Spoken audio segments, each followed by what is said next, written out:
جب اللہ تعالیٰ نے فرشتوں سے فرمایا کہ میں کالی سڑی ہوئی کھنکھناتی مٹی سے ایک انسان تخلیق کرنے والا ہوں، جب میں اسے پورا بنا چکوں اور اس میں اپنی روح پھونک دوں تو تم سب اس کے سامنے سجدے میں گر پڑنا۔ چنانچہ تمام فرشتوں نے سجدہ کیا سوائے ابلیس کے، اور اس نے سجدہ کرنے والوں میں شامل ہونے سے انکار کر دیا۔ یہ واقعہ قرآن پاک میں کم سے کم 7 مرتبہ آیا ہے، لیکن صرف سورہ کہف میں بتایا گیا ہے کہ ابلیس دراصل ایک جن کا نام تھا۔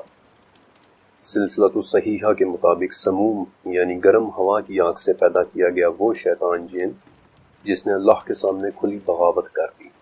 اور جس کی سزا میں اسے آسمانوں سے نکال دیا گیا، اور اس نکالے جانے پر اس نے قسم اٹھائی کہ وہ قیامت کے دن تک مٹی سے بنے ہوئے اس انسان کا دشمن رہے گا۔ ابلیس کا لفظ بلاسا سے نکلا ہے، یعنی کہ ہمیشگی کا دکھ۔ اس جن کے بہت سے دوسرے نام بھی ملتے ہیں، مثلا ابو قرہ یعنی سختیوں کا باپ، عدو اللہ یعنی اللہ کا دشمن، ابو کردوس یعنی لوگوں کو کھینچنے کی کوشش کرنے والا، عزازیل، الحکم، سلطان الارض، الحارث۔ یہی وہ جن تھا کہ جو ہم سے پہلے زمین پر رہنے والے جنات کو مار مار کر جزیروں کی طرف بھگانے والے فرشتوں کو لے کر آیا تھا، اور قرآن میں 11 مرتبہ اس خاص جن ابلیس کا ذکر ہے۔ جب اسے آسمانوں سے نکال کر زمین کی طرف بھیجا گیا تو یہ بصرہ کے قریب اترا تھا، اور ابن عمر رضی اللہ تعالیٰ عنہ کہتے ہیں کہ اترتے ہوئے اس کی انگلیوں میں تھیں، اور یہ آسمان کی طرف نظریں جمائے دیکھ رہا تھا۔ سلسلۃ الصحیحہ کے مطابق اس زمین کے اندر ابلیس اپنا تخت سمندر کے پانیوں پر لگا کر بیٹھتا ہے، اور اس کی خوراک ہر وہ چیز ہے کہ جس میں اللہ کا نام نہیں لیا گیا۔ سورہ بقرہ کے مطابق ابلیس وہ جن ہے کہ جو بنی آدم یعنی ہم سے شدید ترین نفرت رکھتا ہے۔ سورہ ہجر کے مطابق اس نے اللہ کے سامنے کہا تھا کہ چونکہ آپ نے مجھے مٹی کے اس انسان کی وجہ سے گمراہ کیا ہے، اس لیے میں بھی آپ کے اس انسان کو گمراہ کروں گا۔ سورہ صاد کے مطابق اس نے یہ بھی کہا تھا کہ مجھے آپ کی عزت و جلال کی قسم ہے، جب تک ان میں روح موجود ہے میں کوشش کرتا رہوں گا۔ اور سورہ اعراف کے مطابق یہ بھی بولا کہ میں اس کے آگے پیچھے اور اس کے دائیں اور بائیں سے اس پر حملے کروں گا، اور آپ مجھے قیامت کے دن تک کے لیے وقت دیں۔ اور سورہ صاد اور سورہ اعراف کے مطابق اس کے جواب میں اللہ تعالیٰ نے فرمایا تھا کہ تجھے مہلت ملی، سورہ ہجر، اور تجھ پر قیامت کے دن تک میری لعنت ہے، میرے بندوں پر تیرا کوئی غلبہ نہیں سوائے ان کے کہ جو گمراہ ہیں، سورہ اسراء، کہ تو ان میں سے اپنی آواز کے ساتھ جنہیں بھی بہکا سکتا ہے بہکا لے، سورہ صاد، ان میں سے جو بھی تیرا ماننے والا ہوگا میں اسے جہنم میں تیرے ساتھ بھروں گا۔ اور مسند احمد اللہ تعالیٰ نے یہ بھی فرمایا کہ مجھے بھی میرے عزت اور جلال کی قسم ہے کہ جب تک یہ مجھ سے بخشش مانگتے رہیں گے میں انہیں بخشتا رہوں گا۔ اب ان پچھلے 2 پیراگرافز میں ہوئی اس بات چیت کی طاقت کو محسوس کریں۔ جب بھی اپنی لکھائی کے دوران میں وہ الفاظ لکھتا ہوں کہ جنہیں اللہ رب العزت نے خود بیان کیا، تو یہ سچ ہے کہ میں اپنے دل کو لرزتے ہوئے محسوس کرتا ہوں۔ ان 2 پیراگرافز پر غور تو کریں کہ کیسے ایک ہماری دشمنی پر تلا ہوا ہے اور دوسرا ہمیں معاف پر معاف کیے جا رہا ہے۔ بہرحال تب سے اس جن یعنی ابلیس کی مہلت شروع ہوئی، اور اس نے سب سے پہلا وار بھی انہی پر کیا جن کے سامنے اس نے سجدے سے انکار کیا تھا، حضرت آدم علیہ السلام۔ یہ وار سورۃ طٰہٰ کے مطابق ان کے دل میں وسوسہ ڈال کر کیا گیا کہ کیا میں تمہیں ایک ایسے درخت کے بارے میں نہ بتاؤں جس سے تم ہمیشہ کی زندگی پا سکو گے، ایک ایسی بادشاہت جو کبھی پرانی نہیں ہوگی، سورہ اعراف، ایک ایسا درخت کہ جو تمہیں فرشتہ بنا دے گا۔ یہ کس قدر طاقتور ٹیمپٹیشن تھی، کس قدر طاقتور وار تھا وہ ٹیمپٹیشن جو آج بھی ہمارے اندر زندہ ہے، ایک ہمیشہ کی زندگی، ایک نہ ختم ہونے والی بادشاہی، وہ ٹیمپٹیشن جسے سن کر بھی آج ہماری آنکھیں جگمگا اٹھتی ہیں۔ لیکن تو کوشچن اس کہ ابلیس کو اس کمزوری کے بارے میں علم کیسے ہوا؟ کیونکہ مشکات کے مطابق جب اللہ تعالیٰ نے آدم علیہ السلام کا پتلا بنایا تھا تو جس قدر چاہا اس قدر اسے جنت میں پڑے رہنے دیا، اور ابلیس اس پتلے کے گرد چکر لگاتا تاکہ دیکھ لے کہ یہ کیا چیز ہے، اور جب اس نے انہیں اندر سے خالی دیکھا تو پہچان لیا کہ یہ ایک ایسی مخلوق کی تخلیق کی گئی ہے کہ جو خود پر قابو نہیں رکھ سکے گی، اور تب سے لے کر آج تک یہ جن ہمارے پیچھے پڑا ہوا ہے۔ سورہ اعراف کے مطابق اس نے ہمارے ماں باپ کو جنت سے اس حالت میں باہر نکلوایا کہ اس نے ان کا لباس بھی اتروا دیا، اور وہ اور اس کے ہم نشین ہمیں اس جگہ سے دیکھتے ہیں کہ ہم انہیں نہیں دیکھ سکتے۔ ابلیس یوں ہی کسی انسان کے پاس نہیں آتا، بلکہ بہت خوبصورتی کے ساتھ اپنا جال بچھاتا ہے۔ ہی سیٹس دا اسٹیج سیٹ کرتا ہے،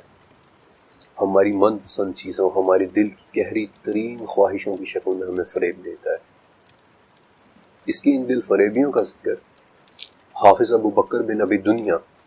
جنہیں ابن القیم بھی کہتے ہیں، انہوں نے اپنی کتاب مصائد الشیطان میں بڑی تفصیل سے کیا ہے، لیکن بدقسمتی سے اس کتاب کا کسی نے اردو میں ابھی تک ترجمہ نہیں کیا۔ اس کا ہم پر انفلوئنس سب سے زیادہ حالت ضعف میں ہوتا ہے، یعنی کمزوری کی حالت میں، یعنی جب ہم اپنے جذبات کے ہاتھوں مغلوب ہوئے ہوتے ہیں، احساس کمتری، بے پناہ محبت، شدید نفرت، غصہ، ڈپریشن، انسیکیورٹی یا لسٹ محسوس کر رہے ہوتے ہیں۔ اس وقت ہم اس کے حملوں کے لیے ایک بہت ہی آسان ہدف، ایک ایزی ٹارگٹ ہوتے ہیں، یہاں تک کہ ہمارا یہ سب سے بڑا دشمن اپنا آخری وار ہماری موت کے وقت کرتا ہے۔ ایک جرمن کتاب ہے Das Islamische Totenbuch، یعنی کہ Islamic book of the dead. یہ کتاب ان لوگوں کے بارے میں بات کرتی ہے کہ جو بالکل موت کے قریب واقع ہوتے ہیں، اور اس کتاب میں چند ایک بڑی عجیب و غریب رپورٹس پڑھنے کو ملتی ہیں۔ مثلا موت کے قریب ایک شخص بالکل ایک انجان چہرے کو دیکھنے کے متعلق بتاتا ہے کہ جو اس کے پاس پانی کا ایک پیالہ لے کر آیا ہے اور کہتا ہے کہ میں تیرے لیے پانی لایا ہوں، لیکن یہ پانی میں تجھے صرف تب دوں گا کہ جب تو کہے کہ تیرا کوئی خالق نہیں ہے، یا پھر تو دو خداؤں کی گواہی دے، یا پھر تو کہہ دے کہ نبی نے جھوٹ بولا تھا، والعیاذ باللہ۔ اپنی اس ریسرچ کے دوران ابلیس نامی یہ جن مجھے ہر کلچر، ہر تہذیب میں کسی نہ کسی صورت میں نظر آیا، لیکن حیرت انگیز طور پر اگر کسی ایک کلچر میں مجھے ابلیس ایک بدترین کردار میں ملا، تو اسی کے ساتھ موجود ایک دوسرے کلچر میں مجھے اس کی عبادت ہوتی ہوئی نظر آئی۔ I'll give you an example۔ قدیم عراق یا میسوپوٹامیہ میں ایک نہایت ہی خطرناک جن لمستو کے بارے میں ذکر ملتا ہے کہ وہ بچوں کو نقصان پہنچاتا ہے اور عورتوں کو مسکیریجز کاز کرتا ہے۔ لیکن یہی لمستو اینشینٹ ایران میں لاما کے نام سے معبود بنا ہوا نظر آتا ہے۔ انفیکٹ اس معبود لاما کی شکل آج بھی قدیم ایرانی تہذیب کا ایک سمبل ہے، یعنی کہ پروں والا ایک بیل۔ اسی طرح اس قدیم ایران میں جس اہورا مزدا کی عبادت کی جاتی ہے، وہی اہورا ایک بگڑے ہوئے نام کے ساتھ اینشنٹ انڈیا میں ایک شیطان کے روپ میں نظر آتا ہے، کہ جس کے ماننے والے بیسیکلی آج بھی موجود ہیں اور خود کو اگوری کہلواتے ہیں۔ ہماری ہر ٹیمپٹیشن، ہماری ہر جائز ناجائز خواہش جس کی تکمیل کے لیے ہم کسی بھی حد تک جانا چاہتے ہیں، ابلیس ہمیں اس روپ میں نظر آتا ہے۔ 16ویں صدی کا ایک اٹالین میوزیشین تھا جیوسیپے ٹارڈینی، میوزک لکھنے کا دیوانگی کی حد تک شیلائی، اور اس نے کچھ بڑی ہی مشہور دھنیں بھی لکھی تھی، جس میں سے ایک تھی دی ڈیولز ٹرل، اور یہ وہ دھن تھی جس کے بارے میں اس نے آخر میں لکھا تھا کہ یہ دھن مجھے شیطانوں نے تحفے میں دی تھی۔ کبھی یہ کسی مذہبی پیشوا کے سامنے اس کے علم پر تکبر کی شکل میں آتا ہے، کہ جیسے پوپ فرانسس نے ایک دفعہ کہا تھا کہ ابلیس بہت عقل مند ہے، یہ بہت سے مذہبی پیشواؤں سے زیادہ مذہب کو جانتا ہے۔ اس ماڈرن ایج میں کہ جب اسپیشلی مغربی دنیا میں جہاں مذہب کے ماننے والے دھیرے دھیرے کم ہوتے چلے جا رہے ہیں، وہاں بھی ابلیس نے خود کو آزادی کی علامت کے طور پر زندہ رکھا ہوا ہے، بغاوت کی علامت، آزادی کی علامت۔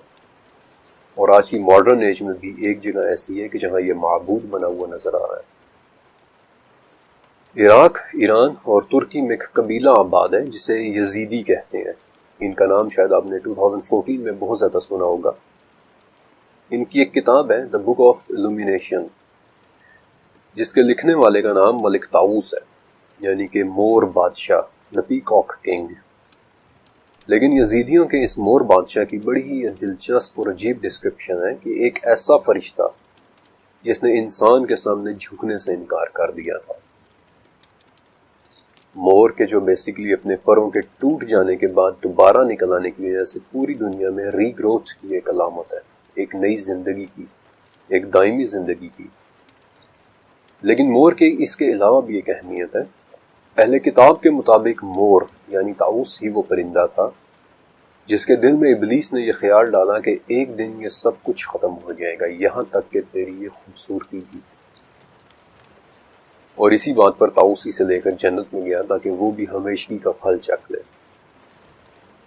یہی ملک طاؤس یزیدیوں کی ایک دوسری کتاب کتیبہ چلوے یعنی یزیدی بک آف دا ریولیشن میں خود اپنے متعلق لکھتا ہے کہ میں تب بھی تھا جب آدم جنت میں تھے، میں تب بھی تھا جب نوح کا سیلاب آیا، میں تب بھی تھا جب ابراہیم کو آگ میں پھینکا گیا۔ اور ابن عباس رضی اللہ تعالیٰ عنہ نے فرمایا کہ جب اہل فارس یعنی قدیم ایرانیوں کے نبی فوت ہو گئے تو یہ ابلیس ہی تھا جس نے انہیں آگ کی عبادت پر لگا دیا۔ 18th سینچری میکسیکو میں ایک طبقہ تیزی سے پروان چڑھا کہ جو خود کو لا سینتا موارتے کے ماننے والے کہتے تھے اور ڈھانچوں کے ساتھ ایک دن گزارتے تھے جسے وہ ڈے آف دا ڈیڈ کہتے ہیں۔ بظاہر تو یہ ایک بے ضرر سا دن لگتا ہے کہ وہ لوگ اپنے مرے ہوا کو یاد کر رہے ہیں، لیکن پاپولر کلچر میں ڈھانچے پوری دنیا میں ہی ایک بڑے شیطان یا بری ارواح کی فزیکل فارم سمجھے جاتے ہیں، بلکہ یونانی زبان میں سب سے بڑے شیطان کے لیے جو لفظ استعمال ہوتا ہے ڈیابولوس، یہ دراصل ابلیس ہی کے لفظ کی ایک ویریشن ہے، اور اس کا مطلب ہوتا ہے کہ شدید ترین الفاظ کہنے والا۔ ابلیس نامی یہ جن موجود ہے، یہ اتنا ہی حقیقی ہے جتنا کہ میں اور آپ۔ نہ ہی یہ عرب کے صحراؤں کی کہانیوں کا کریکٹر ہے اور نہ ہی یہ صرف برائی کا نام ہے، یہ ایک حقیقی اور بہت ہی طاقتور جن ہے جو تمام جنات میں سے انسان کا بدترین دشمن ہے۔ اور آخر میں یہ اتنا طاقتور کیوں ہے؟ سوال تو یہ پیدا ہوتا ہے۔ یوں کہہ لیں کہ یہ جن شاید اتنا طاقتور نہ ہوتا اگر اس کا ہدف اتنا کمزور نہ ہوتا، اور اس کا ہدف ہے انسان کا دل۔ سورہ معارج انسان بڑے ہی کمزور دل والا بنایا گیا ہے، اور اگر انسان کے دل میں نسیان کا عارضہ جڑ پکڑ لے تو اسے ہی وسواس الخناس کہتے ہیں۔ یہی وہ نسیان یا بھلا دینا تھا جو سورہ یوسف میں ہے کہ یوسف کے قید خانے کے ساتھی کو شیطان نے بھلا دیا، اور یوسف کئی سال تک قید خانے میں ہی تھے۔ اور اس بھول کا وہ علاج جو ہمیں اس جن سے بچا سکتا ہے وہ بھی ہمیں سورہ کہف میں بتا دیا گیا ہے۔ وَاذْكُرْ رَبَّكَ إِذَا نَسِيتَ، یعنی جب بھی بھولے اپنے پروردگار کی یاد کر لینا۔ اللہ رب العزت کی یاد کے سامنے یہ جن اور اس کی طاقت کوئی حیثیت نہیں رکھتی۔ عثمان بن ابی العاص رضی اللہ تعالیٰ عنہ نے ایک مرتبہ آپ صلی اللہ علیہ وسلم سے کہا کہ یا رسول اللہ، مجھے قرآن بھول جاتا ہے۔ تو عثمان کہتے ہیں کہ آپ صلی اللہ علیہ وسلم نے میرے سینے پر ہاتھ مارا اور فرمایا کہ اے شیطان، عثمان کے سینے میں سے نکل جا۔ اور عثمان کہتے ہیں کہ آپ صلی اللہ علیہ وسلم نے 3 مرتبہ ایسے کیا، اور اس کے بعد جب کبھی میں نے کسی صورت کو یاد کرنا چاہا تو مجھے دوبارہ کبھی نہیں بھولی۔ میں نے آپ کو شروع میں بتایا تھا کہ ابلیس نام کا یہ جن آگ سے بنا ہوا ہے، اور اسی بات پر تکبر کر کے اس نے آدم علیہ السلام کو سجدہ کرنے سے انکار کر دیا تھا، اور پھر اسے مہلت دی گئی تھی، لیکن بالآخر اسے جہنم ہی میں ڈالا جانا ہے۔ لیکن کیا کبھی آپ کے ذہن میں آیا کہ آگ سے کیا نقصان ہو سکتا ہے؟ شاید اس سوال کا جواب بھی سورہ دہر کی 13ویں آیت میں ہے کہ نہ انہیں جلتا ہوا سورج چھوئے گا اور نہ ہی زمہریر۔ اور 8ویں صدی کے ایک عراقی اسکالر عبداللہ بن محمد بن عبید ابی دنیا لکھتے ہیں کہ یہ زمہریر ناقابل تصور قسم کی ٹھنڈک ہے۔ یہ ایک ایسی ٹھنڈک ہے کہ جسے ہمارا ذہن سوچنے کے قابل بھی نہیں ہے۔ کیا اس جن کا مقدر وہی زمہریر ہے؟ یہ بات تو سوائے اللہ تعالیٰ کے اور کوئی بھی نہیں جان سکتا، لیکن اس دن کے آنے تک اس جن نے مختلف شکلوں میں بڑے ہی خطرناک وار کیے ہیں۔ آپ میں سے اکثر نے ابن سیاد کا نام سن رکھا ہوگا کہ جو محمد الرسول اللہ صلی اللہ علیہ وسلم کے زمانے میں مدینے کا ایک انتہائی پراسرار کریکٹر تھا۔ ابو سعید کہتے ہیں کہ مدینے کے ایک راستے میں چلتے ہوئے آپ صلی اللہ علیہ وسلم کے سامنے ابن سیاد آ گیا، اور اس وقت ابو بکر اور عمر رضی اللہ تعالیٰ عنہم بھی آپ صلی اللہ علیہ وسلم کے ساتھ تھے، یعنی کہ اس وقت کی دنیا میں رہنے والے ٹاپ کے 3 انسان۔ نبی کریم صلی اللہ علیہ وسلم نے ابن سیاد سے فرمایا کہ کیا تو یہ گواہی دیتا ہے کہ میں اللہ کا رسول ہوں؟ آگے سے الٹا اس نے بھی یہی سوال کیا کہ آپ یہ گواہی دیتے ہیں کہ میں اللہ کا رسول ہوں؟ نبی کریم صلی اللہ علیہ وسلم نے فرمایا کہ میں اللہ پر، اس کے فرشتوں پر اور اس کی کتابوں پر ایمان لایا ہوں۔ ابن سیاد تجھے کیا نظر آتا ہے؟ اس نے کہا کہ مجھے پانی پر ایک تخت نظر آتا ہے۔ آپ صلی اللہ علیہ وسلم نے فرمایا کہ تو سمندر پر ابلیس کا تخت دیکھ رہا ہے۔ پھر آپ صلی اللہ علیہ وسلم نے پوچھا کہ تجھے اور کیا نظر آتا ہے؟ اس نے کہا کہ میں 2 سچوں اور ایک جھوٹے یا 2 جھوٹوں اور ایک سچے کو دیکھ رہا ہوں۔ اور اس بات پر آپ صلی اللہ علیہ وسلم نے فرمایا کہ اس کا معاملہ خود اس کے سامنے گڑ مڑ کر دیا گیا ہے، اسے چھوڑ دو۔ ابلیس نامی یہ جن انسان کی پیدائش کے وقت سے اس کا دشمن ہے اور آخری دن تک یہ اپنی دشمنی کی آگ میں رہے گا۔ اس وقت بھی یہ پانیوں میں کہیں نہ کہیں موجود اپنے تخت پر بیٹھا ہوا ہے، اپنے اندر ہماری نفرت لیے ہوئے، ہمیں بہکانے کی کوششیں کرتا ہوا، رب تعالیٰ کی عزت قسم اٹھائے ہوئے کہ جب تک ہماری روح ہمیں موجود ہے اس کی کوششیں جاری رہیں گی۔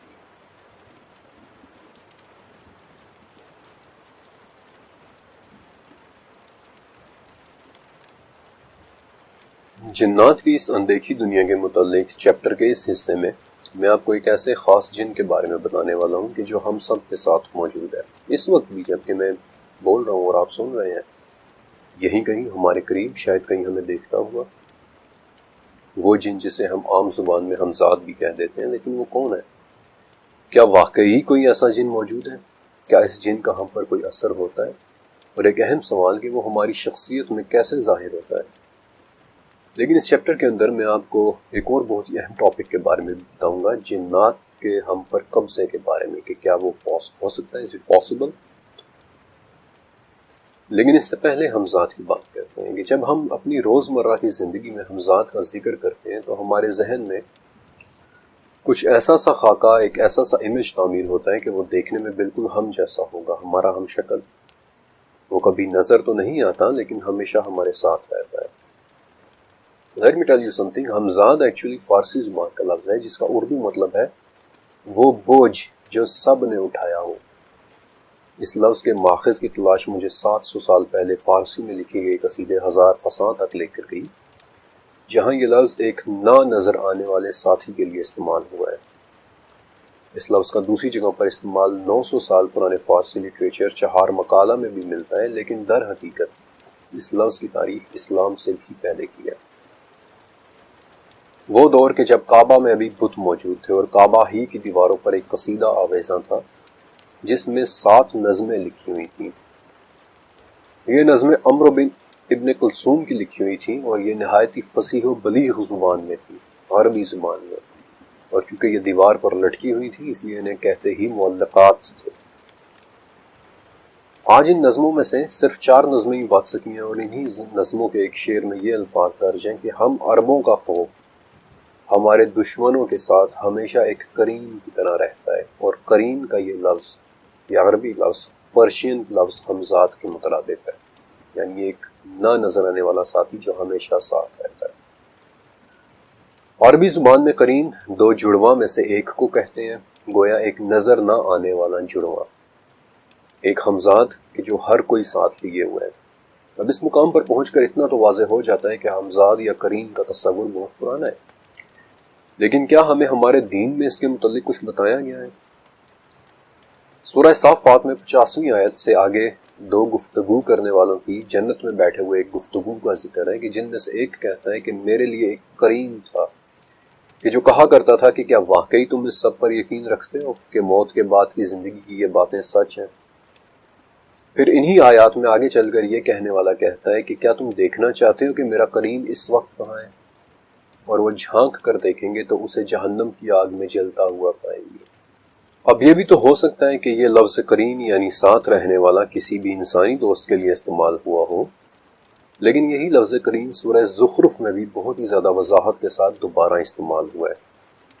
کہ جو بھی شخص رحمان کی یاد سے غفلت کرے ہم اس پر ایک شیطان مقرر کر دیتے ہیں اور وہی اس کا قرین ہے۔ وہ انہیں صحیح راستے سے روکتا ہے، لیکن یہ یہی سمجھتے رہتے ہیں کہ وہ صحیح راستے پر ہیں، یہاں تک کہ جب وہ شخص ہمارے پاس آئے گا تو کہے گا کہ کاش میرے اور میرے قرین کے درمیان میں مشرق و مغرب جتنی دوری ہوتی۔ ابھی نایان سے اتنا تو بہت واضح ہو جاتا ہے کہ کریم نام کی کوئی نہ کوئی اینٹی تو موجود ہے جو ہمارے ساتھ مقرر ہے، جو ہمیں بھٹکا دینا چاہتی ہے، لیکن اس بات کا کیا ثبوت ہے کہ ہمارا یہ ساتھی جنات میں سے ہے؟ اس کا جواب دراصل عبداللہ بن مسعود رضی اللہ تعالیٰ عنہ سے مروی ایک حدیث میں ہے کہ نبی کریم صلی اللہ علیہ وسلم نے فرمایا کہ کوئی شخص ایسا نہیں ہے کہ جس کے ساتھ اللہ تعالیٰ نے جنات میں سے اس کا ایک ساتھی نہ مقرر کر رکھا ہو۔ اور اس حدیث میں ایک مرتبہ پھر سے وہی لفظ استعمال ہوا ہے، قرین من الجن، یعنی جنات میں سے ایک قرین، جنات میں سے ایک ساتھی جو ہر وقت اسے برائی کی طرف مائل کرتا رہتا ہے۔ اس پر صحابہ کرام نے پوچھا تھا کہ یا رسول اللہ صلی اللہ علیہ وسلم کہ کیا آپ کے ساتھ بھی ہے؟ آپ صلی اللہ علیہ وسلم نے فرمایا کہ ہاں میرے ساتھ بھی ہے، لیکن اللہ نے اس کے مقابلے میں میری مدد فرمائی اور وہ اسلام لے آیا، اس لیے سوائے خیر کی بات کیا وہ مجھ سے کوئی بات نہیں کرتا۔ اور یہ حدیث مسند احمد میں بھی ہے، بلکہ مسند احمد کی ہی ایک اور حدیث کے مطابق یہی وہ قرین ہے جو ہمیں نماز پڑھتے ہوئے لوگوں کے سامنے سے گزرنے پر اکساتا ہے۔ اور اب دوسرا سوال کہ کیا ہمارا ہمزاد یا شیطان جن ہم پر قابض ہو سکتا ہے یا کیا وہ ہمارے اندر داخل ہو سکتا ہے؟ اس چیپٹر کے پچھلے حصے کے اندر میں آپ کو بتا چکا ہوں کہ شیاطین کا ہدف ہمارا سب سے کمزور عضو ہے، یعنی کہ ہمارا دل، اور اس کا سب سے بڑا ہتھیار اسی کمزور دل کے اندر خیالات کا ڈالنا ہے، ہمیں اکسانا ہے، ہماری نفسیات سے کھیلنا ہے، اور اس کے اٹیک کی صورت میں سب سے پہلی چیز برے خیالات کا آنا ہے، خودکشی جیسے خیالات، جانداروں کو تکلیف دینے جیسے خیالات، شرمناک خیالات، اور کچھ ایسے خیالات کہ جن کا ذکر آپ خود سے بھی کرتے ہوئے شرمائیں گے۔ ان خیالات کی ہولناکی کا اندازہ آپ یہاں سے لگا سکتے ہیں کہ چیپٹر کے اس حصے کے بارے میں لکھتے ہوئے اپنے انٹرویوز کے دوران میرے سامنے ایک شخص نے کنفیشن کیا کہ ہر زندہ چیز کو دیکھ کر اس کے دل میں اس چیز کی گردن کاٹ دینے کی خواہش پیدا ہوتی ہے۔ پھر انٹرویوز کے دوران ایک شخص کا کنفیشن تھا کہ وہ اکثر خود کو اپنی کنپٹی پر بندوق رکھ کر چلاتے ہوئے امیجن کرتا ہے، اور کچھ کنفیشنز اتنے بھیانک اور سنجیدہ تھے کہ میں انہیں اس چیپٹر میں بیان بھی نہیں کر سکتا، سنا بھی نہیں سکتا۔ بہرحال کریم نامی اس جن کے یہ نفسیاتی وار بیس سائیکولوجیکل اٹیک ہمیشہ کی طرح ہماری حالتیں ضعف میں بڑے شدید قسم کے ہوتے ہیں، بے انتہا خوشی، خوفناک قسم کا غم و غصہ، بے تحاشا خوف یا ڈر، نیند اور بیداری کی درمیانی حالت جسے ٹرانس بھی کہتے ہیں۔ یہ حالتیں اس جن کے اٹیک کے لیے آئیڈیل ہے، یہ ہماری کمزور ترین کنڈیشنز ہوتی ہیں، لیکن ایک بات یاد رکھیے کہ ہمارے ہمزاد یا قرین کے ہم پروار اور نفسیاتی بیماری میں فرق کرنا بہت ضروری ہے، اور اس لیے میں نہایت ضروری سمجھتا ہوں کہ آپ کو ان دونوں میں فرق کے بارے میں بھی بتاؤں۔ نفسیات یا سائیکالوجی میں ایک بہت ہی بھیانک سی کیفیت ہے DID، یعنی کہ ڈس ایسوسیٹیو آئیڈینٹی ڈس آرڈر۔ اس کنڈیشن میں ایک ہی انسان کے کئی روپ ڈیولپ ہو جاتے ہیں، اور ہر روپ کی ایک علیحدہ شناخت، نام، عمر، یہاں تک کہ ہر روپ کی اپنی الگ آواز بھی ہو سکتی ہے۔ اس بیماری میں ہر روپ ایک آلٹر کہلاتا ہے، اور ایک آلٹر سے دوسرے آلٹر میں بدلنے کے عمل کو سوئچ کرنا کہتے ہیں۔ جب کبھی اس کیفیت کا مریض ایک آلٹر سے دوسرے آلٹر میں سوئچ کرتا ہے تو اس وقت اس کی اپنی شخصیت جسے ہوسٹ کہتے ہیں وہ بالکل ختم ہو جاتی ہے، اور اس کا آلٹر ہی اس کی شخصیت پر مکمل طریقے سے غالب آ جاتا ہے، اور یہی وہ کیفیت ہے جسے ہم اکثر جن کے حاوی ہو جانے سے منسوب کر دیتے ہیں۔ اور ایک عام شخص کے لیے اس کنڈیشن کو فوراً جن کا قبضہ سمجھ لینا کوئی عجیب بات نہیں ہے، کیونکہ کسی بھی ایک آلٹر میں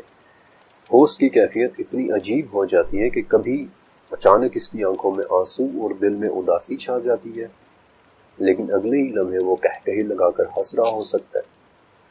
ایک لمحے وہ بچوں کی طرح لاڈ کر رہا ہو سکتا ہے، اور اگلے ہی لمحے وہ نفرت کے ابال میں آ کر آپ پر اٹیک بھی کر سکتا ہے، ایک لمحے کے لیے وہ آپ کو پیار سے سمجھا رہا ہو سکتا ہے، اور دوسرے ہی لمحے وہ ایک دھماکے کی طرح آپ پر پھٹ بھی سکتا ہے۔ میرے خیال میں اگر آپ بھی DID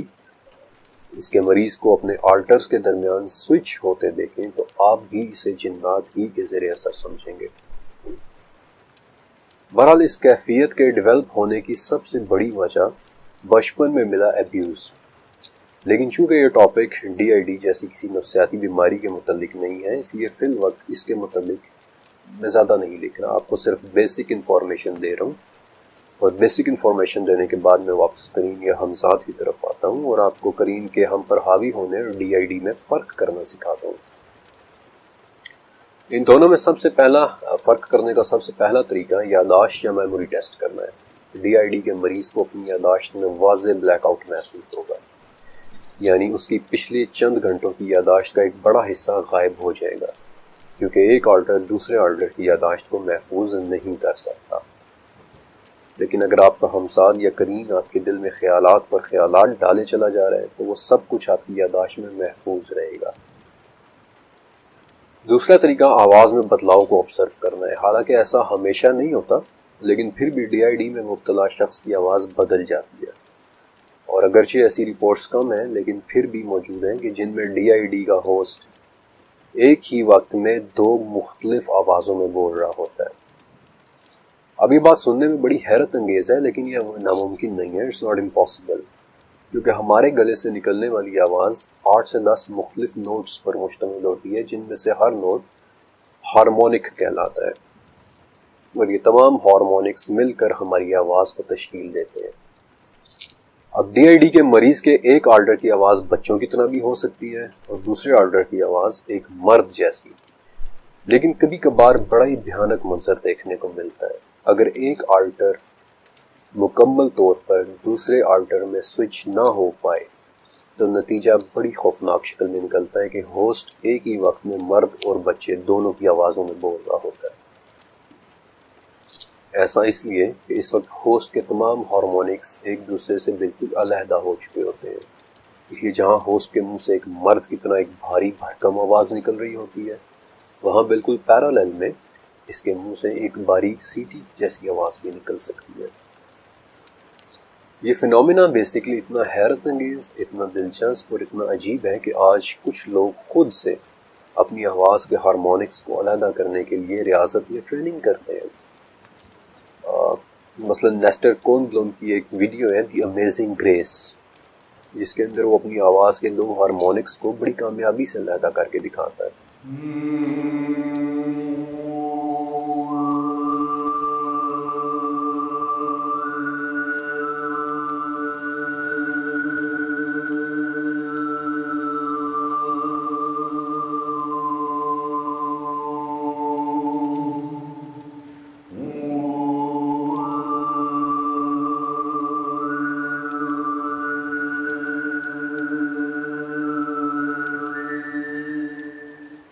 لیکن اگر آپ امیجن کریں کہ ایک شخص بیک وقت مرد اور بچے کی آواز میں بول رہا ہے،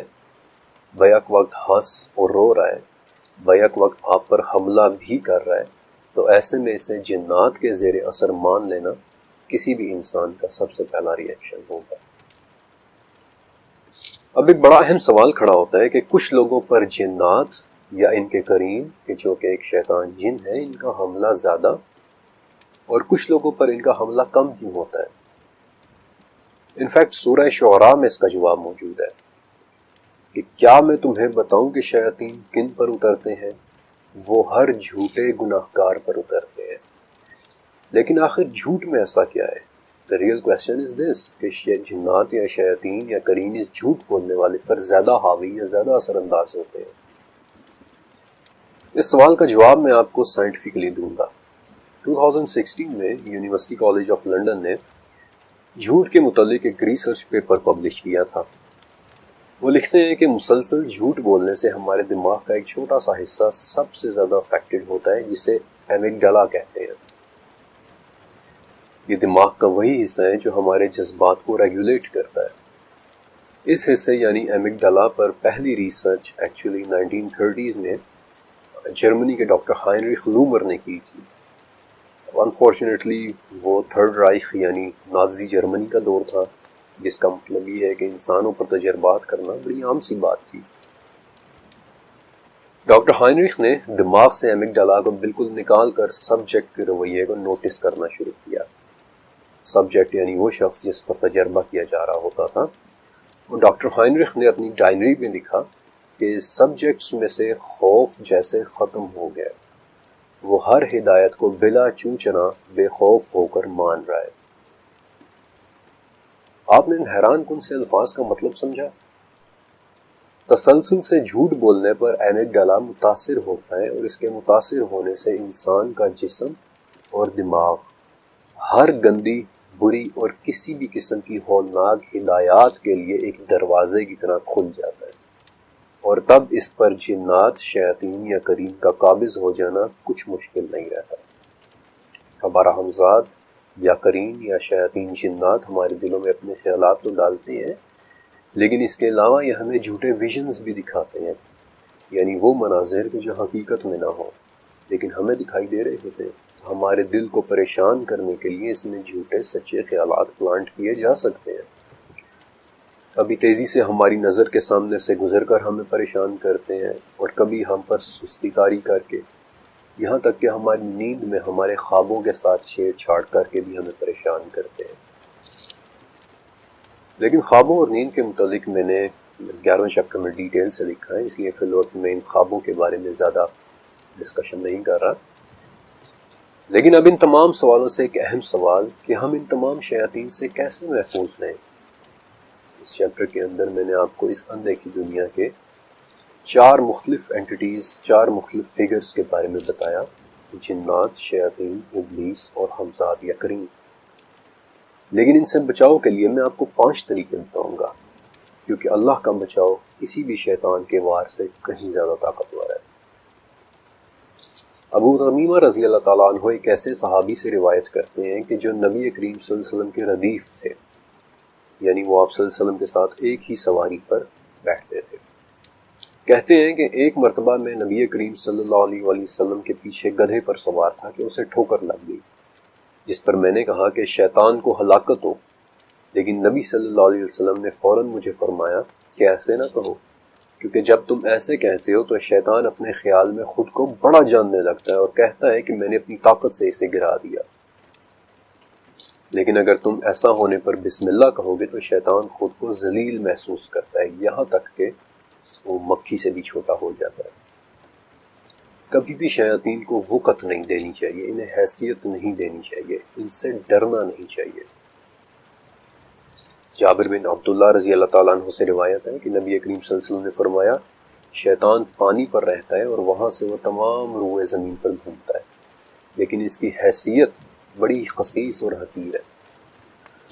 شیاطین کے وار سے بچنے کا دوسرا طریقہ نبی کریم صلی اللہ علیہ وسلم کی ایک دعا ہے کہ جس سے وہ ہمارے پاس بھی نہیں آ سکتے۔ آپ صلی اللہ علیہ وسلم نے فرمایا کہ جب تم میں سے کوئی نیند میں ڈر جائے تو یہ دعا پڑھے: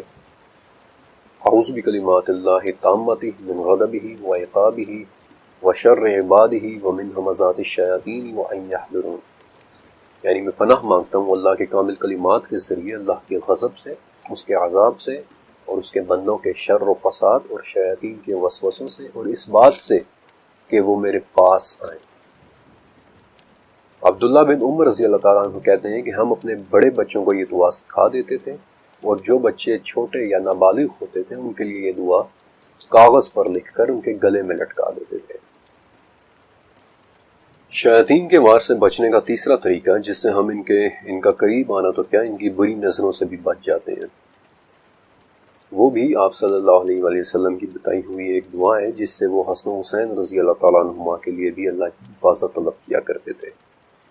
اور کہتے تھے کہ تمہارے بزرگ دادا ابراہیم بھی انہی کلمات کے ذریعے اپنے بچوں اسماعیل اور اسحاق کے لیے اللہ کی حفاظت مانگا کرتے تھے: اعوذ بکلمات اللہ التامہ من کل شیطان وہامہ ومن کل عین لامہ، یعنی میں پناہ مانگتا ہوں اللہ کے پورے کلمات کے ذریعے ہر ایک شیطان سے اور ہر زہریلے جانور سے اور ہر نقصان پہنچانے والی نظر بد سے۔ آپ کو وہ جرمن کتاب 10 اسلامش ٹوٹن بخ یاد ہے کہ جس کے اندر مرتے ہوئے انسان کے ایکسپیرینسز لکھے ہوئے ہیں کہ کیسے موت کے قریب لوگوں نے یہاں تک رپورٹ کیا ہے کہ وہ اپنے قریب ایک انجان چہرے کو آتے ہوئے دیکھتے ہیں جو انہیں اس شرط پر پانی دینے کا وعدہ کرتا ہے کہ وہ 2 خداؤں کا یقین کر لیں۔ اس کتاب کے متعلق آپ کو بتانے کی دراصل ایک وجہ تھی۔ موت کے وقت شیاطین کا یہ وار ایک حدیث سے بھی ثابت ہے، اور موت کے وقت اس لعین کے اسی وار سے بچنے کا چوتھا طریقہ بھی نبی کریم صلی اللہ علیہ وسلم کی ایک دعا ہے۔ ابو الیسر سے روایت ہے رضی اللہ تعالیٰ عنہ کہ نبی کریم صلی اللہ علیہ وسلم ایک دعا کیا کرتے تھے کہ اے اللہ، میں سخت بڑھاپے سے، اونچی جگہ سے گر جانے سے، غم و اندوہ سے، آگ کے جل جانے سے اور پانی میں غرق ہو جانے سے تیری پناہ مانگتا ہوں، اور اس بات سے تیری پناہ چاہتا ہوں کہ میری موت کے وقت شیطان مجھے بدحواس کر دے، اور یہ کہ دوران جہاد میدان جنگ سے پیٹھ پھیر کر بھاگتا ہوا مارا جاؤں، اور اس بات سے بھی کہ میں کسی زہریلی چیز کے ڈنگ سے مارا جاؤں۔ پانچواں طریقہ ہے کہ جس سے ہم جنات شیاطین کی بری نظروں سے تو کیا، ہماری موت کے وقت شیطان کے نظر آنے یا ہمارے قریب آنے سے بھی بڑھ کر کہ وہ ہمارے گھر کے بھی قریب نہ آ سکے، وہ دراصل تمام مسلمانوں کی ایک دعا ہے، نبی کریم صلی اللہ علیہ وسلم کی بھی دعا ہے، اور سب سے بڑھ کر کہ وہ قرآن کی آیات بھی ہیں۔ نعمان بن بشیر رضی اللہ تعالیٰ عنہ سے روایت ہے کہ آپ صلی اللہ علیہ وسلم نے فرمایا، اللہ تعالیٰ نے زمین و آسمان پیدا کرنے سے 2000 سال پہلے ایک کتاب لکھی، اس کتاب میں 2 آیات نازل کی، اور انہی 2 آیات سے سورہ بقرہ کو ختم کیا۔ جس گھر میں یہ دونوں آیات مسلسل 3 راتوں تک پڑھی جائیں، ناممکن ہے کہ شیاطین اس گھر کے قریب بھی آ سکے۔ یہ وہ آیات ہیں جن کی مبارکباد دینے کے لیے ایک ایسا فرشتہ زمین پر اترا تھا جو اس سے پہلے کبھی نہیں آیا۔ یہ وہی 2 آیات ہیں کہ جو معراج کی رات 7ویں آسمان پر سدرۃ المنتہا کے قریب آپ صلی اللہ علیہ وسلم پر وحی کی گئی تھی۔ رسول ایمان لائے اس چیز پر جو ان پر اللہ کی جانب سے اتری ہے، اور مومن بھی ایمان لائے، وہ سب اللہ پر اور اللہ کے فرشتوں پر اور اس کی کتابوں پر اور اس کے رسولوں پر ایمان لائے۔ ہم اس کے رسولوں میں سے کسی میں فرق نہیں کرتے۔ انہوں نے کہا کہ ہم نے سنا اور ہم نے مان لیا۔ سو اے ہمارے رب، ہم تجھ سے تیری بخشش مانگتے ہیں اور ہمیں تیری ہی طرف واپس لوٹنا ہے۔ اللہ کسی جان کو اس کی طاقت سے زیادہ تکلیف نہیں دیتا، جو نیکی وہ کرے وہ اس کے لیے، اور جو برائی وہ کرے وہ بھی اسی پر ہے۔ اے ہمارے رب، اگر ہم بھول گئے ہوں یا خطا کی ہو تو ہماری پکڑ نہ کرنا، ہم پر وہ بوجھ نہ ڈالنا جو ہم سے پہلے کے لوگوں پر ڈالا تھا۔ اے ہمارے رب، ہم پر وہ بوجھ نہ ڈالنا جس کی ہم میں طاقت نہ ہو۔ ہم سے درگزر فرمانا، ہمیں بخش دینا اور ہم پر رحم کرنا۔ تو ہی ہمارا مالک ہے، سو ہمیں کفار کی قوم پر نصرت عطا فرمانا۔ جنات کے بارے میں یہ چیپٹر کمپلیٹ ہوا، لیکن میں آپ کو ایک بات اور بھی بتانا چاہتا ہوں۔ اس چیپٹر کا آغاز لیلۃ الجن کی ایک حدیث سے ہوا تھا کہ جو عبداللہ بن مسعود رضی اللہ تعالیٰ عنہ سے مروی ہے۔ عبداللہ ابن مسعود ایک بہت جلیل قدر صحابی تھے، اور جنات کے متعلق اس چیپٹر میں موجود حضرت محمد صلی اللہ علیہ وسلم کی کئی احادیث میں نے انہی سے لی ہیں۔ عبداللہ بن مسعود کا ایک واقعہ میں آپ کے ساتھ ضرور شیئر کرنا چاہتا ہوں۔ وہ کہتے ہیں کہ میں عقبہ بن ابو معیط کی بکریاں چرایا کرتا تھا۔ ایک مرتبہ نبی کریم صلی اللہ علیہ وسلم میرے پاس سے گزرے، اور اس وقت ابو بکر صدیق بھی آپ کے ساتھ تھے۔ آپ نے مجھ سے پوچھا کہ اے لڑکے، کیا دودھ ہے؟ میں نے کہا جی ہے، لیکن مجھے اس مال پر امین بنایا گیا ہے، میں اپنے مالک کی اجازت کے بغیر آپ کو نہیں دے سکتا۔ آپ صلی اللہ علیہ وسلم نے فرمایا کہ کیا کوئی ایسی بکری ہے جس نے ابھی بچہ نہ دیا ہو؟ عبداللہ کہتے ہیں کہ میں ایسی ایک بکری لے آیا، اور معجزاتی طور پہ آپ نے اس کا دودھ دہا کہ جسے پھر آپ نے خود بھی پیا، ابو بکر صدیق رضی اللہ عنہ کو بھی پلایا، اور پھر مجھے بھی پلایا، اور پھر آپ نے وہ بکری مجھے واپس کر دی۔ عبداللہ کہتے ہیں کہ اس واقعے کے بعد میں سوچتا رہا، اور پھر میں آپ صلی اللہ علیہ وسلم کے پاس گیا اور کہا کہ اے اللہ کے رسول، مجھے بھی اس دین کی تعلیم دیں۔ اور ابن مسعود کہتے ہیں کہ تب آپ صلی اللہ علیہ وسلم نے میرے سر پر پیار سے ہاتھ پھیرا اور کہا کہ عبداللہ، تو بہت پیارا سا تعلیم یافتہ لڑکا ہے۔ اور ابن مسعود کہتے ہیں کہ میں نے آپ صلی اللہ علیہ وسلم سے خود 70 صورتیں سیکھی۔ عبداللہ ابن مسعود سابقون الاولون یعنی بہت شروع میں ایمان لانے والوں میں سے تھے، اور ان کا آپ صلی اللہ علیہ وسلم سے علم سیکھنے کا شوق اس قدر ہو گیا تھا کہ ایک موقع پر آپ نے خود فرمایا کہ 4 آدمیوں سے قرآن سیکھو، اور ان میں سے ایک عبداللہ بن مسعود تھے۔ ان کی نبی صلی اللہ علیہ وسلم کے ساتھ محبت ایسی تھی کہ لوگ ان کی پتلی ٹانگوں پر ہنس پڑتے تھے، لیکن پھر بھی وہ نبی کریم صلی اللہ علیہ وسلم کی خاطر مسواک توڑنے کے لیے درخت پر چڑھ جاتے تھے، اور علم سے بریز خوبصورت زندگی کی شروعات ہوئی۔ آپ صلی اللہ علیہ وسلم کے ان کے سر پر پیار سے ہاتھ پھیرنے اور کہنے سے کہ اے ابن مسعود، تو بہت پیارا سا تعلیم یافتہ لڑکا ہے۔ اس چیپٹر کو مکمل کرنے کے بعد میں سوچ رہا ہوں کہ وہ ابلیس جس نے رب کی عزت کی قسم اٹھائی تھی کہ جب تک ان کی روح ان کے اندر ہے میں نے بہکاتا رہوں گا، لیکن وہ رب جس نے اپنی عزت کی قسم اٹھاتے ہوئے کہا تھا کہ جب تک یہ مجھ سے بخشش مانگتے رہیں گے میں انہیں معاف کرتا رہوں گا، اس رب کے بھیجے ہوئے وہ نبی جو جگہ جگہ ہمیں شر سے محفوظ رہنے کے طریقے بتا رہے ہیں، ان کے وہ امتی جن کے سروں پر وہ پیار سے ہاتھ پھیرتے ہیں اور نیکی کی باتیں سکھاتے ہیں، اور وہ امتی اصحاب کہ جنہوں نے اپنی زندگیاں گزار دیں ان کی تعلیمات ہم تک پہنچانے میں سوچتا ہوں کہ ناممکن ہے کہ کوئی شخص یہ سب کچھ جاننے کے بعد ان شیاطین سے بے خوف ہو کر اس رب سے، اس نبی سے، ان اصحاب سے محبت کیے بغیر رہ سکے گا۔